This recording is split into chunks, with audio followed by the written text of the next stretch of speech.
All right. Questions or comments? Then let's get our clickers ready for a recap question. Chapter 8.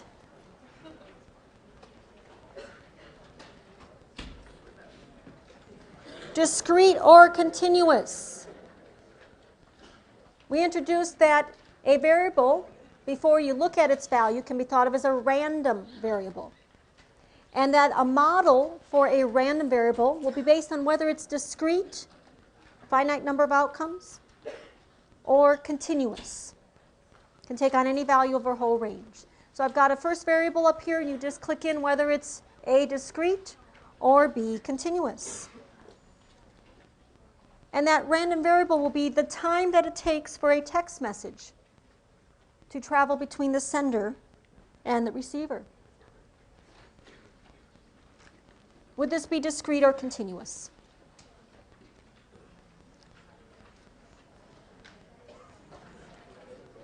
We had categorical and quantitative before. Categorical variables are always discrete, but quantitative could be either type. So we're seeing here, most of you picking B, which would be correct. Time. Time in seconds. We measure it in seconds. And we'll record to some nearest unit. Maybe it'll be to the nearest tenth of a second or hundredth of a second. So our measurements are always discrete, but we're going to still model time or distance or heights or weights continuously, because they could really take on any value over the whole range. All right, so if this one is continuous, then here's another one. Don't have to click in on it, though. Just think it through. What if we talked about the number of messages received over an hour period? That one would be discrete. Number of would be a counting variable. 0, 1, 2, 3. Lines up with the integers, and that makes it a discrete random variable. We have different types of models for these two types. We handled the number of toys played with last time by children in a psychology experiment. And there were 5 toys, so the number of toys they played with could be 0 through 5. Discrete outcome. We had a table with the probabilities. And then we turned to a family of discrete models called the binomial family, which needed to have a couple of conditions met before it could be binomial. We ended with working through part of this binomial distribution, or at least introducing it on page 48. This is the probability model we have to use to find probabilities when it's a binomial variable. So page 48, we introduce this summary. This exactly summary is on your yellow card, so you don't have to memorize it. And we worked a little bit with that n choose k part, if you remember. The n choose k was working out how many ways can you select k items out of the n. How many ways to take so many friends to dinner with you out of your total number of friends is how we phrased it. And that was doing the counting part because there's that ordering. Having exactly one success can happen in a lot of different ways depending on where you put the success in the order. So what we want to do is get comfortable with working with this formula. We're going to be continuing with the scenario on page 49, where we say let's take a random sample of 10 online shoppers. Let's record whether or not they make a purchase. Those were the 2 outcomes.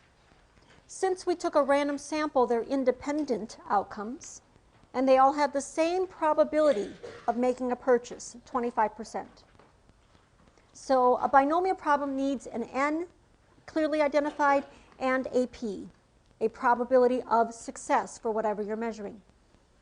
The background for a binomial problem doesn't have to be long. We take a random sample of 10 shoppers, and 25% in that population of shoppers make a purchase. There's your n and your p. So we calculated a few probabilities without using the actual formula, because we could do some of the ones that were at the ends. The all or the none wasn't too bad to work through. Let's try working through a few now, knowing that we're doing a binomial probability and using our formula that is for finding probabilities for a binomial. So the first question is, Find the probability that you get exactly one person making a purchase. We enumerated that last class. We wrote out the P and then the not purchasing and rearranged them in all the different orders. Let's try it out with our formula approach. We want the probability that the number who make a purchase, X, turns out to be exactly equal to 1. So our formula says we need to first figure out how many ways that can happen. Out of the 10 people, pick 1 to make the purchase. And then the rest of the probability rule is just working out that 25 and 75% part. 25% is the rate for a success, and we have just one of them being a success or making a purchase. The failure rate, the not purchasing rate, is 75%. And how many of those will we have? If there were 10 people and one's making a purchase, then 9 are not making a purchase. Those two superscripts should add up to your 10, your sample size. So 10 choose 1. You have 10 friends. How many ways can you take one person to dinner with you? How many choices do you have? 10 of them. 10 choose 1 is 10. 12 choose 1 is 12. It's whatever your sample size is. So that's just 10 ways. And we have our 0.25. And then our 0.75 raised to the 9th is a fairly small number. I'm just putting a few intermediate steps in here. But multiplying it all out, I do get a probability. And that probability is 0.1877, which is the answer to your previous page, the last question that we worked through. We did it the long way. We enumerated all the different possibilities, came up with 10 of them, ended up with that same probability. All right, do you think you can start working on part B? Now go to finding exactly 2 out of the 10. At least start to plug it into the formula. Let's see how likely that would be.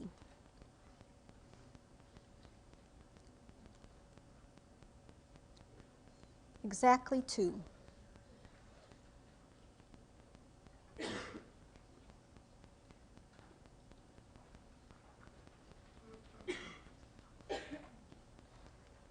So now I have 2 people making a purchase. So the 25% gets raised to what power?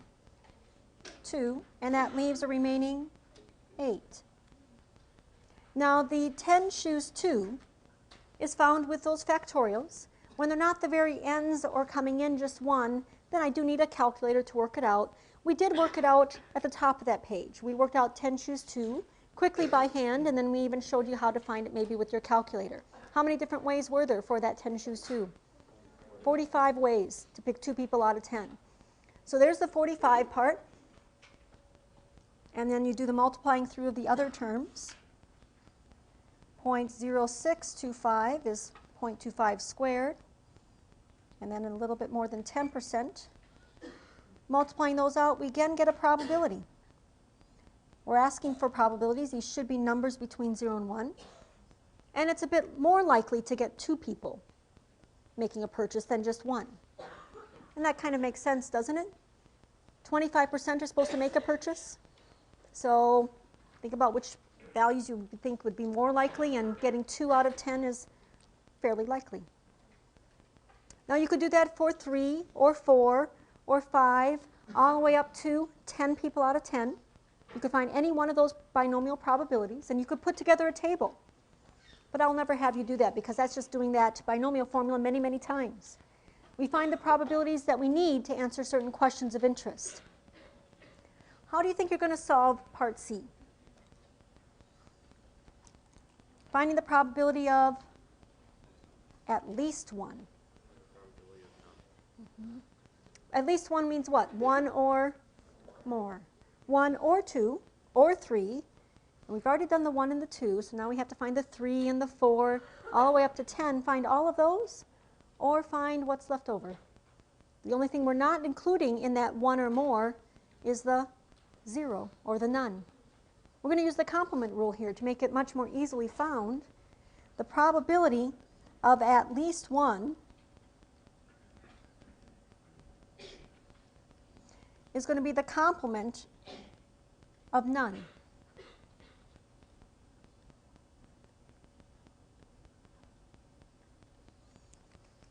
true complement of greater than or equal to 1 is less than 1.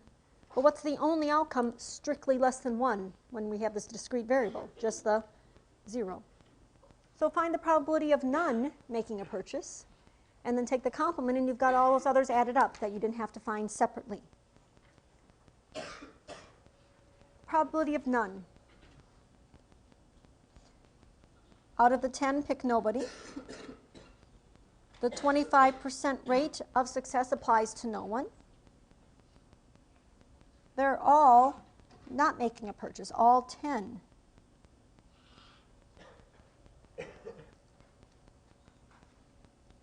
What's 10 shoe 0? How many ways to pick no one to go to dinner? Just one way, invite no one. 10 shoe 0 is just one way. What's 25% raised to the 0 power?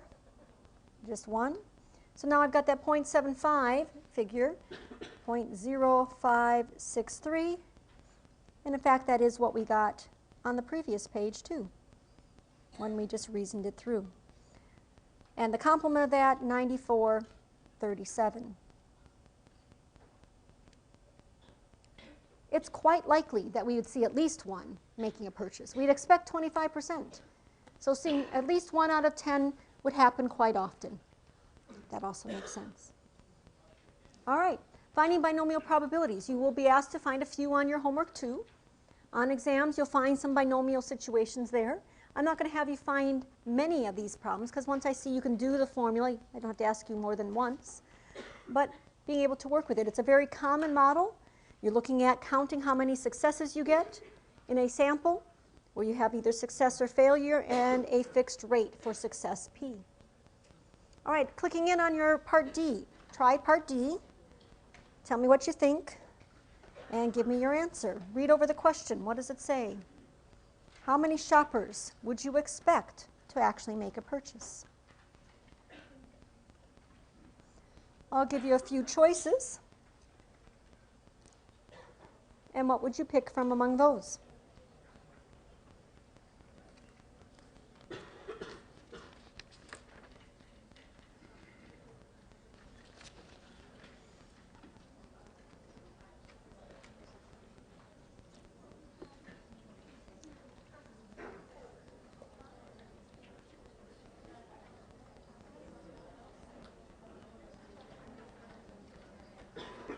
How many would you expect?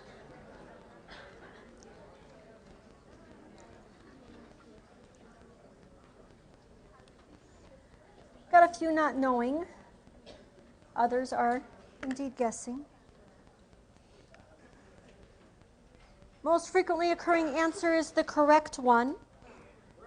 B and D, I understand why you might have picked those, and we'll go through why 2.5 is what you should write down. How did you get 2.5?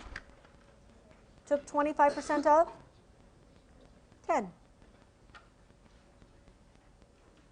And 25% of 10 is 2.5. You took your N times your P, your rate times your sample size.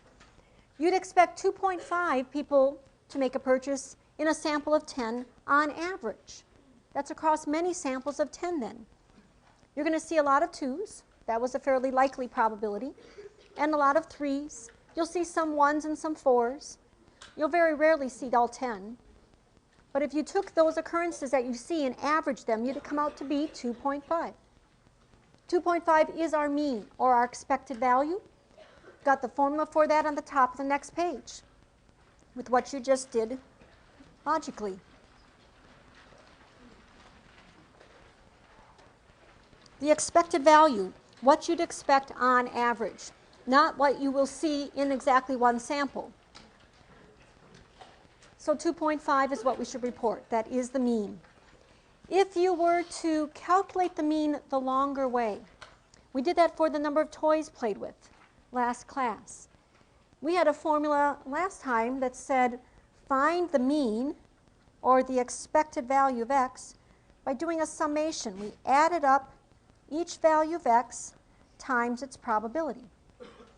That was from the table. We took every value of x times its probability. Well, you could do that here too, because you could create the very big table for binomial probabilities, you'd have to find the probability of none, probability of 1, 2, all the way up to 10, and put in every probability in there. We found a few of them together.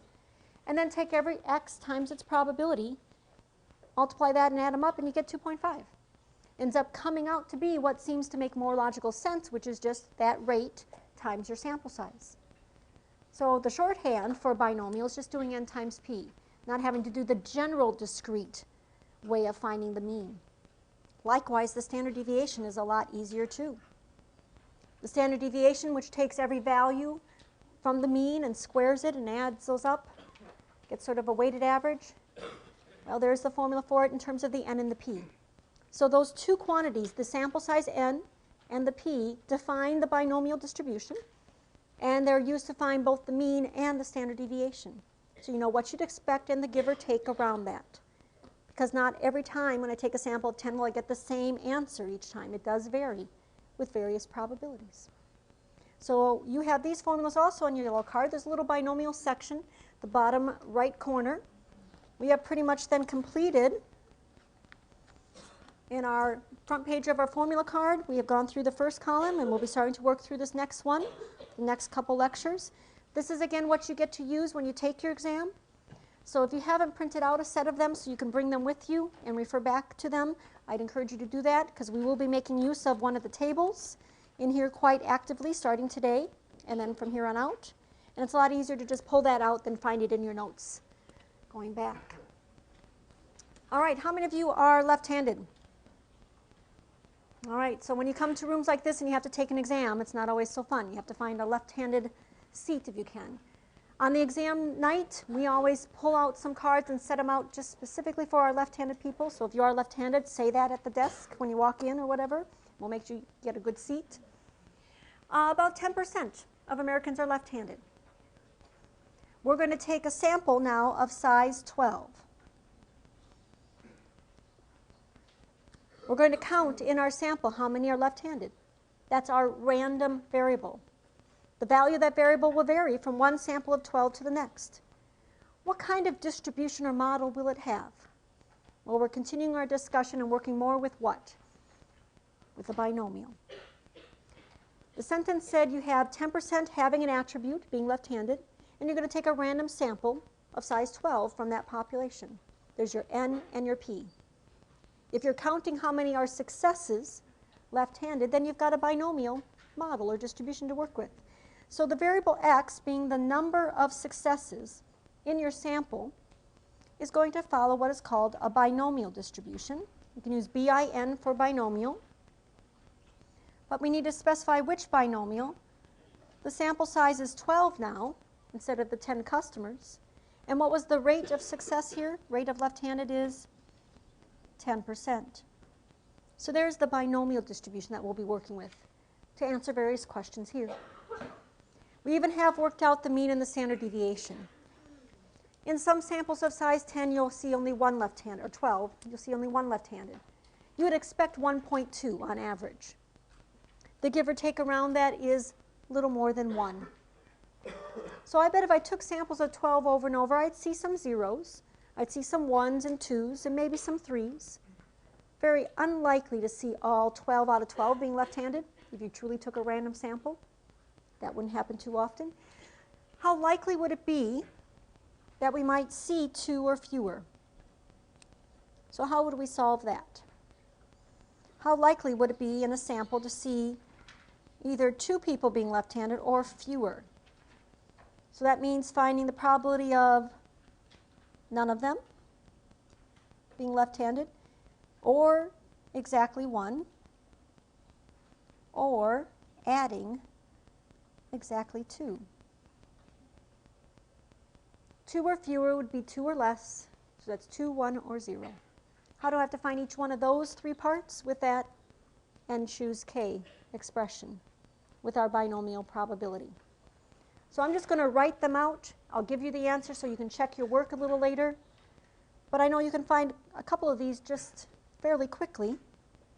12, choose 0. Our rate of left-handedness is 10%, and there's no left-handed people in that sample. And then we've got 90% that get all 12. What does 12 choose 0?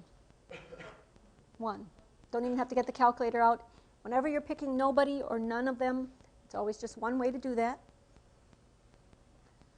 We have 12 pick 1. 1, 10%, and the remaining 11 have the 90% rate. And what's 12 choose 1? How many ways to pick one person out of the 12 friends you have? 12 ways.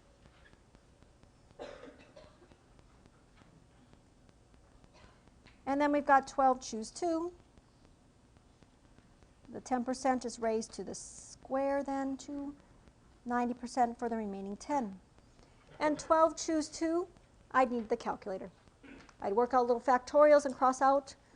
It ends up being 66 ways, so you want to check that out. Make sure you can come up with that too.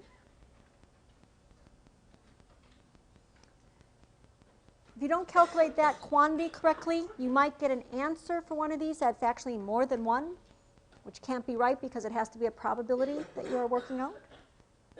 So each of these will be probabilities. I'll break down what those 3 probabilities are for you, and you can check that by trying it out a little later.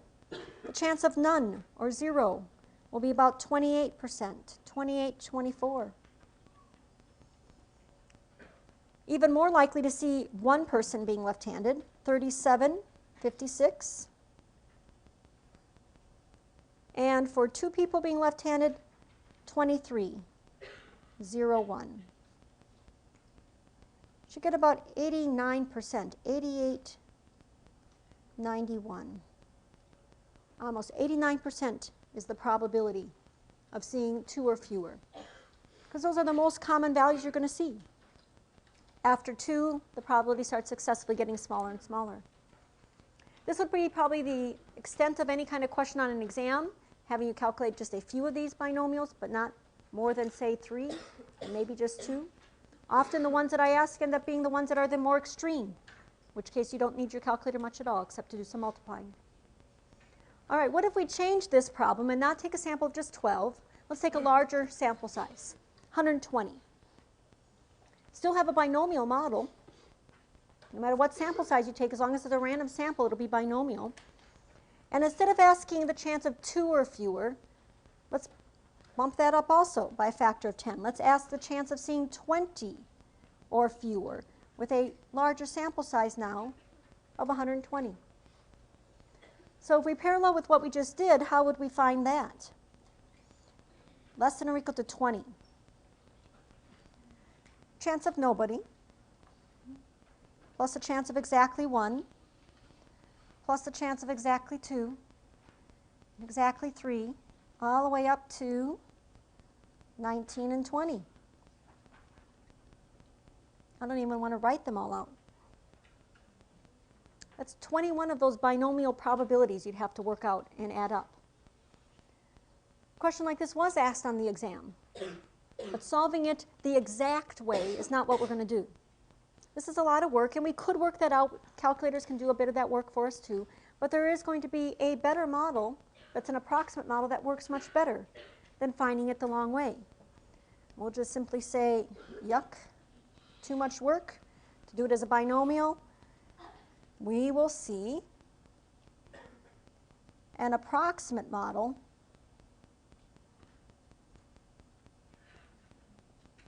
that makes this easier to calculate. And the approximate model that we're going to see is actually a bell curve that we're going to work with.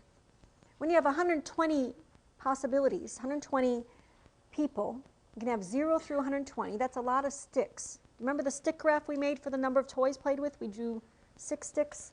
Well, what if you had all of the sticks for all 121 outcomes? And if you looked at that and smoothed it out, it actually would end up being a bell curve. And we're going to use a curve instead of these sticks that we have to add up to find this probability a lot easier. So we'll come back to that question a little later. We need to turn to how to handle the continuous case, the bell curves and such, on page 51. Continuous random variables. If you have a continuous variable, you can't list out all the values that are possible. Try to list every number that's in an interval. You can't.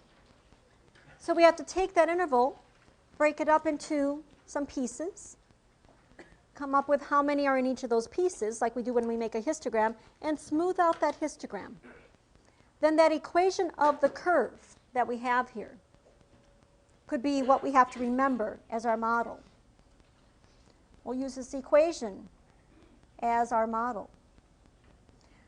Now the histogram we're going to smooth out will be the particular histogram where the y-axis is scaled so that the total area of the bars equals proportion, rather than just the height of the bars. So we're going to just have the y-axis be what's needed so that each of these bars, if you look at their area, it tells you what proportion are in that range.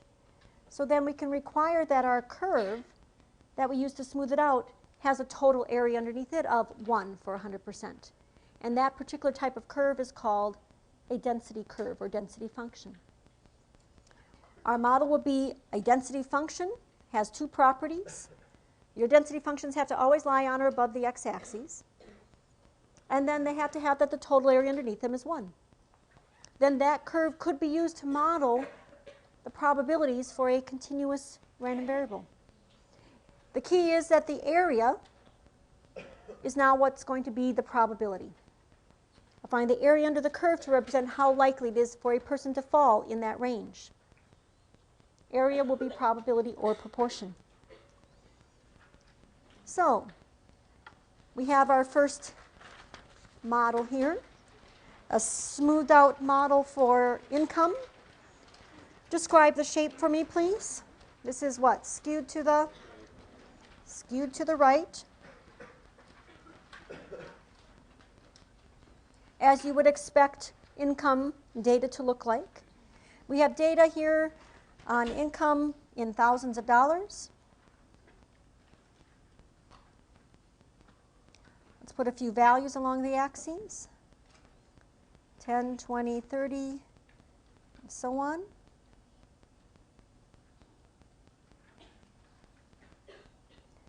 There would be a y-axis here, and there would be numbers on that axis for being able to plot that function, but I don't really need to know the height of that curve as much as I need to be able to work with this curve and find the area. So if we were wanting to find the probability of seeing someone with an income between 30 and 40,000, I would use the model to describe those values for income and say, let's look at the area underneath my density between 30 and 40,000. That area would approximate that probability. Now, how do you find areas under a curve? You have to use integration, little calculus. We're not going to be doing that here. We want to be able to visualize it. If I gave you some of the pieces of this curve for areas, you could probably work out some that are missing if I gave you a couple clues. But we're going to be working with either a table that has the areas for us, or we can find areas of some densities, some models. The uniform model, for example, is one that we can do. In fact, let's take a look at a picture of a rectangle and figure out whether this is a density function or not. So it's a function. It lies on or above the x-axis, goes from 30 to 50, equally likely over that range. The height of the function is 1 over 20. So is it a density function? The first property is met. What about the second property? What's the total area? Area of a rectangle would be what? Base times height. Base is 20 units in length. Height is 1 out of 20. So is this a density function? Yes. It could be used to model some variable that only takes on values between 30 and 50 equally likely. In fact, this would be called the uniform density or uniform distribution. We often use a big U for uniform. And then we have to specify where is it covering, the range, 30, comma, 50. So the two numbers you need in a uniform model are the endpoints. The two numbers you need for a binomial are that n and that p. So we don't know which binomial we're working with. So let's work out then in part B a probability. Find the probability of observing a response that would be less than 35. Probability means find the area under that curve. All right, so here's 35. I need the area to the left. And so what will that area be? It's another rectangle. That area is going to be base times height.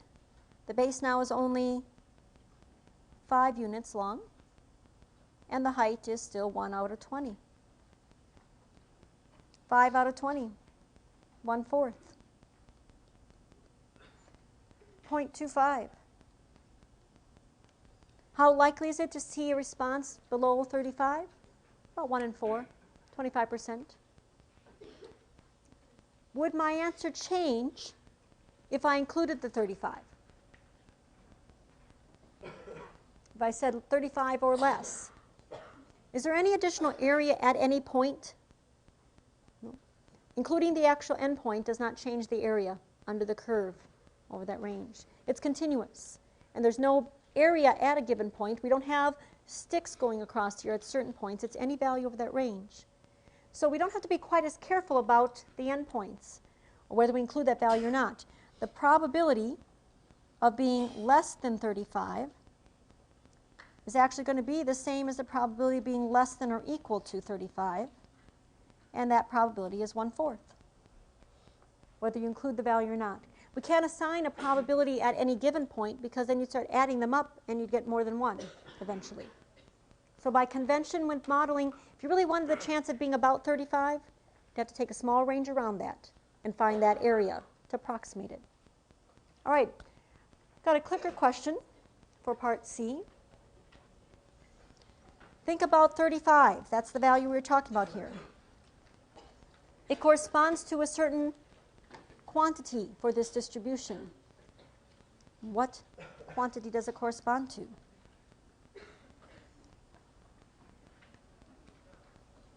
Three choices.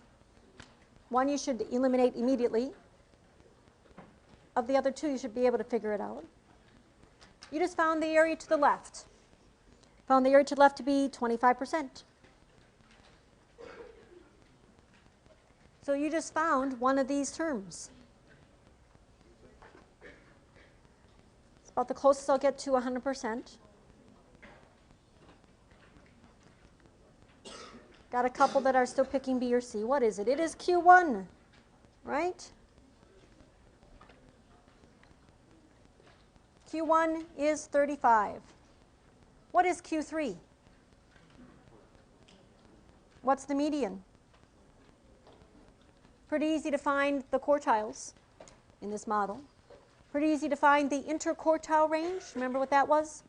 That would be 45 minus 35. 10 is the range for the middle 50% of the observations. Could you probably find the 10th percentile or some other percentile too? Just working with your formula for base times height. So a uniform model, we can work with that model directly ourselves. We can find areas underneath it. We can find Q1 and Q3. Not too difficult. Let's have you try a couple of those kinds of questions out. Check out time at a store. Sometimes feel that you always pick the wrong line to stand in. This takes longer to get through. How long do you have to wait? One model is a uniform model over the range of 5 to 20 minutes. So you're asked to sketch that model. Some values are given for you, even labeled your axes for you, but give me a nice sketch. Work out that to find a probability in part B, and then also probability in part C. And the key word in part C is what? That it starts with there. Given. So it's a conditional one. See if you can visualize that conditional probability too. I'm going to give you a couple minutes. I think you can try any of these questions out. You should definitely be able to do D and B. So work with your neighbor if you'd like, draw a picture. Got to figure out the height of your uniform. Remember what it has to be though, it has to be a density function. So try it out. I'll give you a couple minutes, we'll go through it.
All right, how are we doing? Got a rectangle drawn? This is a uniform distribution or uniform density we're drawing. Every density function has what for the total area underneath it? 1 for 100%. If you look at the picture we just did for the previous question, the base was from 30 to 50. That was 20 long. And the height was 1 out of 20. So this uniform falls over the range of 5 to 20 minutes. It has a length for its base of 15. So the height must be 1 over 15. And you can leave it as 1 over 15 or write it as a decimal. Your base, take 1 over that and you've got the height of your curve for it to be the density function. Now you really didn't even need that height to visualize the answer to part B. And you could even do part C without knowing what the height was, just by looking at the picture itself and visualizing it. But 1 over 15 will be the height, and I can use that to find then any area underneath the curve between or to the right or left of various values. All right. And I don't really care how tall you actually draw it, as long as you put a tick mark and then note what that value is for the height of your curve. We want to know how likely it would be for a person to take more than 10 minutes to check out. How likely would that be? More than 10. So I've shaded my area here. Here's 10, here's 15. So just visually, how much is that going to be? 2/3? 66%? 67%? All those would be acceptable answers. More than 10 is 2/3 of my model, 66%. You can work it out as base times height, because it is another rectangle. The base is 10 units long. The height is 1 over 15. 10 out of 15 is the 2/3, or 0.66. 666 continued. Your front page of your exam will say carry things out to 4 decimal places. Wherever it goes past that, just do it to about 4. That's because a lot of the tables we work with carry things out to 4 places for accuracy. If we don't round until the very end, we will not lose too much accuracy. Okay, about 2/3. Are we okay with A and B? Can draw a picture now of a uniform? You have to do one of those on your homework too, to sketch out a uniform and find some probabilities. So B is just a basic probability of more than 10, less than 10, or in between. I can work those out. What does it say in part C? Part C says, given we've already been standing in line for 10 minutes, so my checkout time is going to be more than 10 minutes. What's the chance it'll take no more than 5 more minutes to check out? So what do I know? I know that I'm going to be in this part of the distribution, right? The part that we shaded and found in part B. I know that my checkout time will be more than 10 because I've already waited in line and I haven't checked out yet, and it's been 10 minutes. I want to know how likely it is it'll take no more than 5 more minutes. So that means what? My checkout time will be between 10 and 15. What's the chance that I'm going to fall here out of the total possibility, which is the 10 to 20 part? So what fraction does the part that I'm looking for make up out of that total that I'm going to consider? Half, 50%. Do you see that? Given I'm going to be in this part of the distribution, so that's your base. Don't look at the first 1/3 part, just look at that part right there. Out of that, find out how likely it is to be here. Well, that's half of my base. The answer is 50%. And you can see it from the picture. We can write it out in a long form and work it out with the A given B rule, but it's going to get us down to 50% again. When you do a conditional probability, take only what's the given part as your new base. And then out of that, find the fraction that you want. If you want to do it the longer way, we could. The probability that I am knowing that my x is more than 10, that my x will actually be less than or equal to 15, or I could put greater than 10 on the other end, but no more than 5 more minutes, would ask me to find the probability of the and in the numerator. And which one goes on the bottom again? Is it the first one or the second one? The given, the second. The greater than 10 is the 2/3 part. And what is the intersection? The and between those two. I'm looking at being less than or equal to 15 and greater than 10. The overlapping part is this shaded, darker shaded square. And what part of that is of the whole? 1/3. So 1/3 out of 2/3 is back to 1/2. I would expect 50% as an answer, and you can do it by shading your picture, and that can be your work. Whenever you're going to be doing a conditional, if you're looking at one column, write that number out of the total and just show me that fraction. That's all I need. The longer formula behind it will get you there too, but it's a lot more complicated than just looking at the visual picture. All right. How about the expected time? What's your expected time to check out? How long do you think it'll take on average to check out? So that's the mean, expected value. There's a formula for it in a density curve. It would require calculus and integration, but you can visualize it. In fact, we've done that before with our smooth histograms. Is this a symmetric distribution?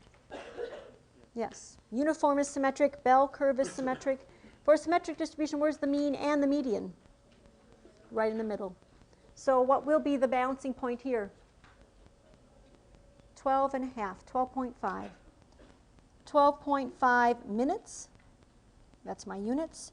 In general, if you need to find the midpoint, you add up the two endpoints and cut it in half. 12 and a half minutes. If it's not easily seen, the numbers on the endpoints are not as nice, you add them up, divide by 2, and you've got your midpoint. And I bet you could find other percentiles too. 12 and a half minutes is the average, and that's the only way I'll have you find a mean for a density curve. Is either it'll be given to you or you find it by visualizing where the balancing point is. All right, uniforms, uniform distributions. Not the most common model. The most common model is the one that starts on the next page, called a normal distribution. I think, though, this is my picture of the day. Nope, I don't have it yet. There it is. So I'm continuing with my couple of favorite costumes of my daughter. And this is one of her favorites. She was a blue crayon. And that's her Elmo, the famous Elmo that went everywhere for a while. Dressed up like a flower. But this was the favorite part of her costume. It's what her dad would do with her. Flip her upside down, pretend to write on a big pad of paper. And she loved that part.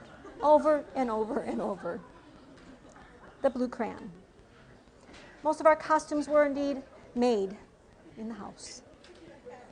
All right. Draw a bell curve on our axes there. A normal distribution, it's going to be called.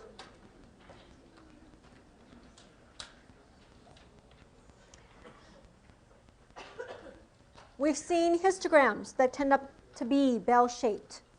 Unimodal, roughly symmetric and bell-shaped.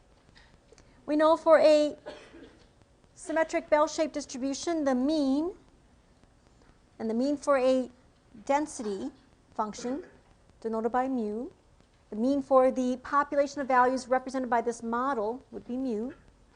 And it turns out that if you were going out one standard deviation each way, go out one standard deviation each way, what do we know about the proportion that fall in between there? Remember that rule, the empirical rule? 68%. If you went out 2 standard deviations, it would be 95%. Well, it turns out the 1 standard deviation points, and I didn't draw them very well here, but they end up being exactly the point of inflection in your curve. The point where it goes from concave to convex. 2 standard deviations and then 3. This is a density function. There would be a y-axis and the word density there. And the function form for a bell curve is very complicated mathematically. E to a power and some squaring and so on. But we'll never have to draw a curve and actually have tick marks on the y-axis. But we will have to find areas underneath it, and for that we have a table that allows us to do that. This is a normal distribution now. That's the name we'll have for it. Bell-shaped. Normal distribution centered at the mean, and the standard deviation is given by sigma. So this is sort of a compact notation for saying that sentence. If you have a variable height and it's normally distributed around a mean height of 60 inches, give or take 2 inches, you've got a normal model. So let's practice drawing a couple of those first, and then see how we're going to work with the table that will give us areas underneath this, because right now the only areas we can work with are 1, 2, and 3 standard deviations. Those we can do, but we'll want to find others that are of interest. So here's one curve that's drawn for you. This is the model that's centered at 50. My standard deviation for this model is 10, so I'll go out 1, 2, and 3 standard deviations, and I can kind of see why the curve ends where it does. So if you were asked to sketch the other curve, how would you start to do that? It's a normal distribution centered not at 50 but at 80. So this curve I want it centered at 80, and the standard deviation though is only going to be 5, cut in half. So the standard deviation is smaller. So thinking out 3 standard deviations, what might I do? From 80, I'll go out 1, 2, and 3 tick marks. And go down 1, 2, and 3 tick marks that way. So I'm kind of getting my plus or minus 15 on each side. And then I've got to draw the curve over that. Now one thing I have to remember is that if this is a density curve, the total area underneath that curve is 100%. And so the area underneath the curve I'm going to draw has to be 100% too, which means it can't be the same height as this first one. It's actually got to do what? Go taller or shorter? Taller. Take the same curve, pretend it's a balloon, transfer it over to 80, and then squish it so that it has a smaller standard deviation. And you will have your rough estimate of what that curve will look like. So it's got to go up higher and come down and have less spread. Why must it be higher? The total area underneath this must also be 1. So it has to be a taller curve. I won't be worried about how much taller. Is it twice as tall or anything like that? But if I were to sketch one model for one population and then had another competing model that's not the same standard deviation, it's got to go up or down accordingly to still reflect the right area. All right. So let's start working with how we find areas under our curve. The key is going to be this z-score, which you have seen before in Chapter 2. Because you could draw a normal curve for lots of normal models.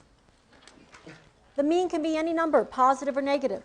The standard deviation, any positive number at all. So there's a whole family of normal curves. And to find areas underneath those, we'd either have to have lots of tables, or we can instead have just one table and relate any other normal curve back to it with this z-score idea.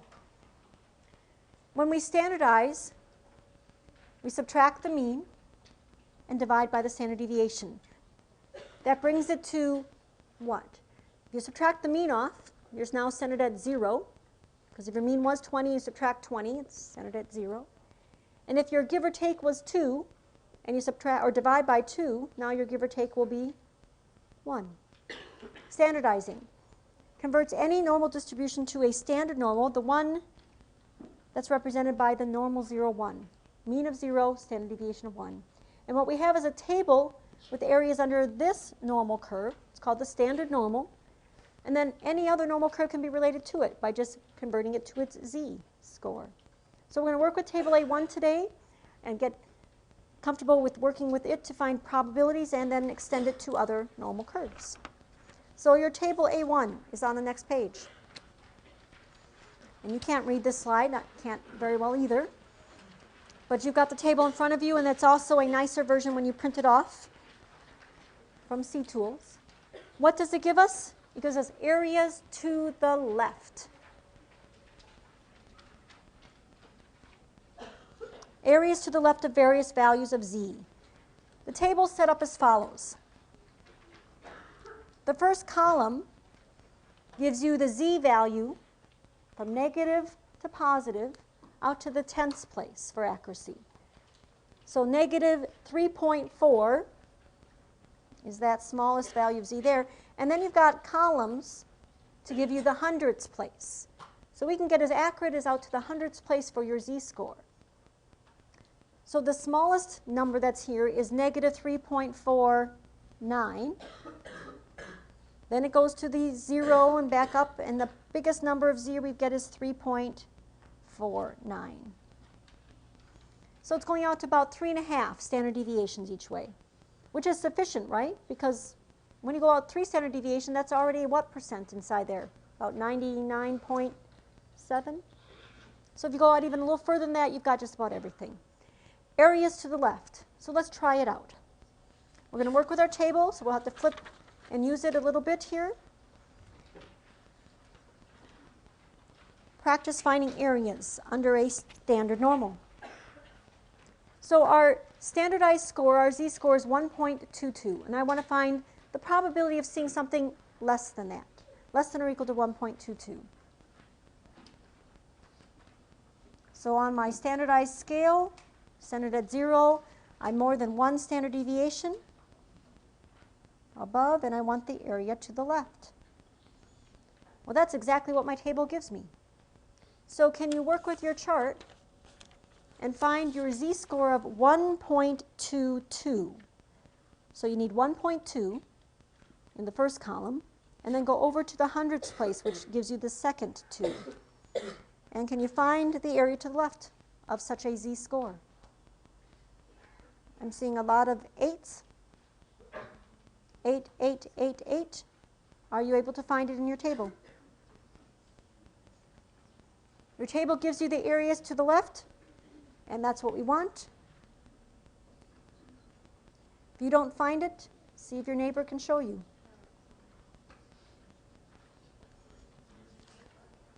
.22 is the value of your z.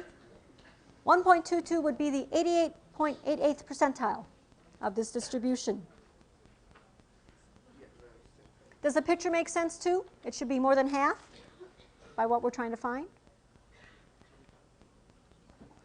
What would my answer be if I just want strictly less than 1.22? Be the same. Again, with a continuous model, we're not assigning probabilities to individual points, we assign them to areas, ranges. There's no difference in area when you include the 1.22 or whether you don't. You go strictly below it. So it would be the same. All right, you found the area to the left of 1.22. How would you find the area to the right? The total area under that density curve is 1. So you're using the complement rule.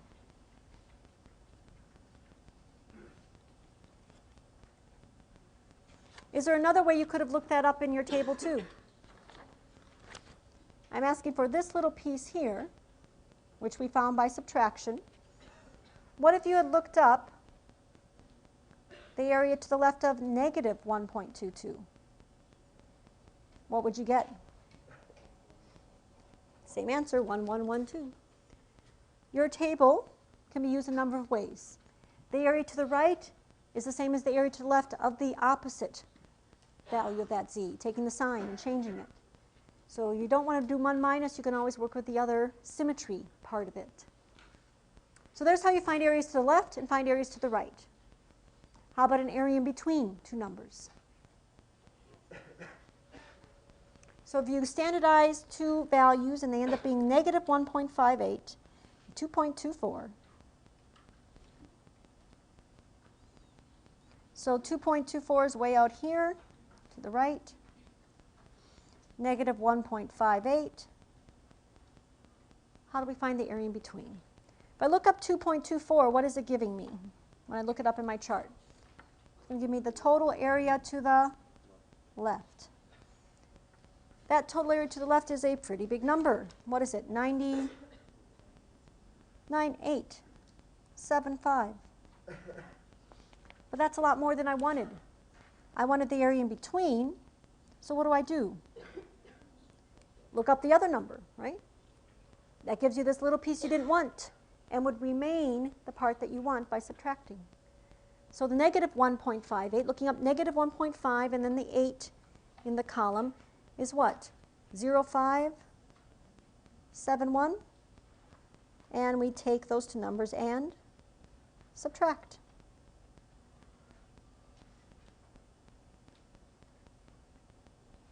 $9,304.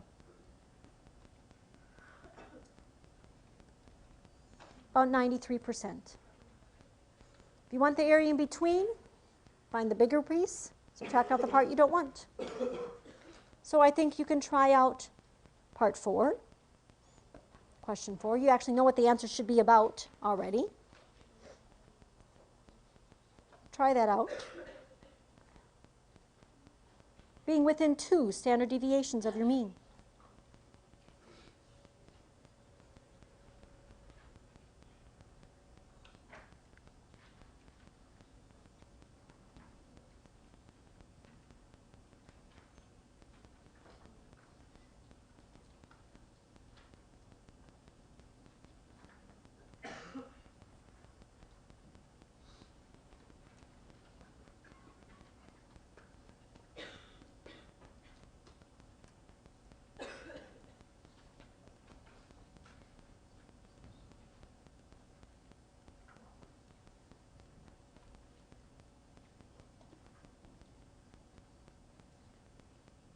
Do you get about 95%?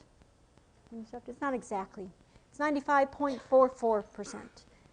But certainly easier to remember the empirical rule if you just go 68.95 rather than the 68 point and the 95.44. It's an approximation.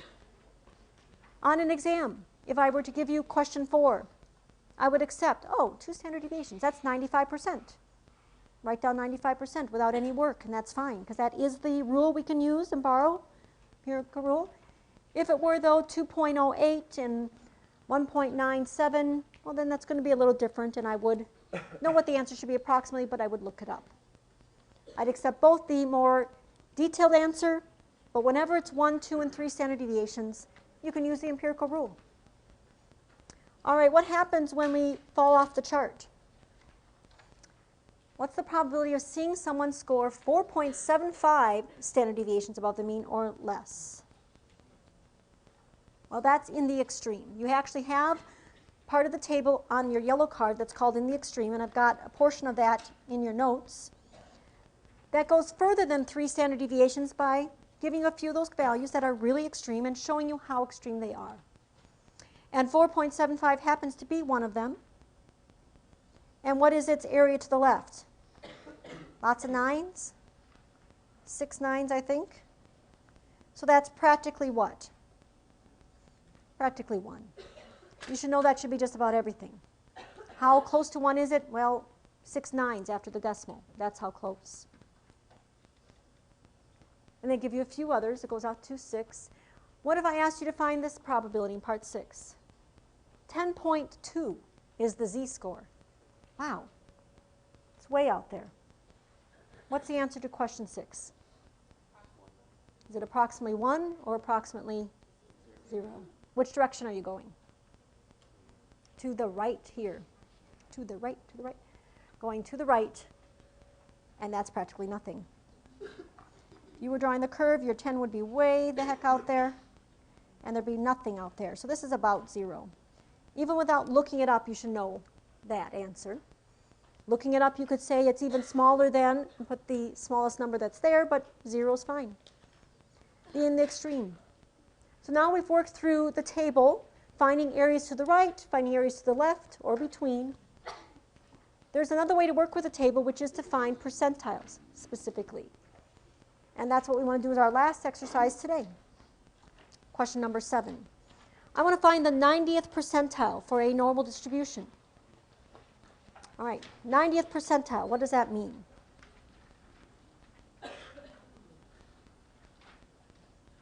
Working with the standard normal, every value of z is a percentile for that distribution. It has a certain area to the left. You want the 90th percentile. So will that value of z be positive or negative? I need to find some value along this axis that if I took the area to the left, it would be 90%. So it's going to be a positive number. Anything on the negative side will have less than 50% for its percentile.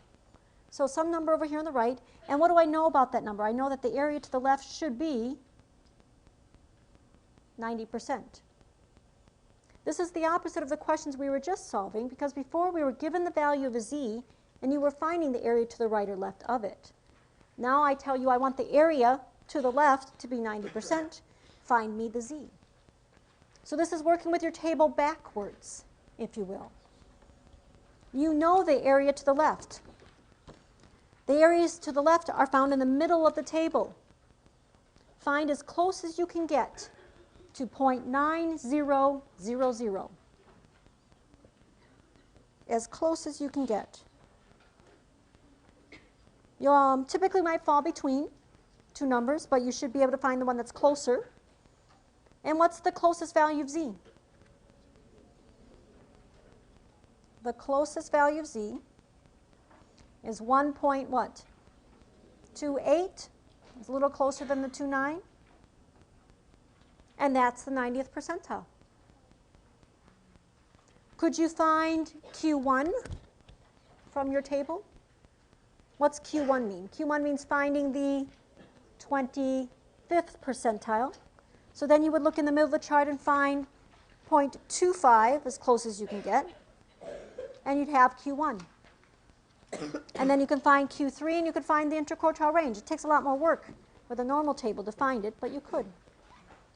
Finding percentiles, working backwards with the table. There's a relationship between those two, z's and x's, that we're going to work through. We'll use this z-score a lot to solve our last question on standardized scores when we come back. And then back to the left-handed problem that we didn't want to solve and wrote yuck next to that. We'll solve that on Thursday too, along with a little more.